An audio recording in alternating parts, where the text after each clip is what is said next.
కియాకి large స్కేల్లో India customers యాక్సెప్టెన్సే కాదు, గ్లోబల్గా కూడా కస్టమర్స్ ఉన్నారు, చాలామంది ఉన్నారు.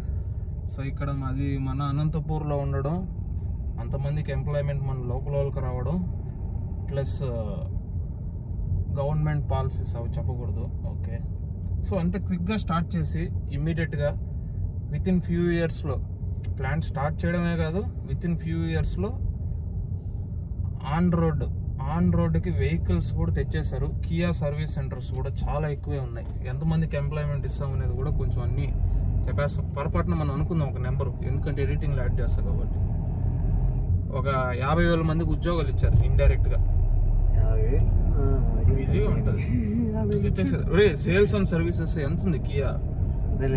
ప్లాంట్ ఒకటే కాదు, Kia service centres, Kia sales, ఇట్లా డైరెక్ట్ ఇండైరెక్ట్ గా మనకి అట్లీస్ట్ ఒక 30,000 ఎంప్లాయ్మెంట్ అయితే జనరేట్ అయి ఉంటుంది.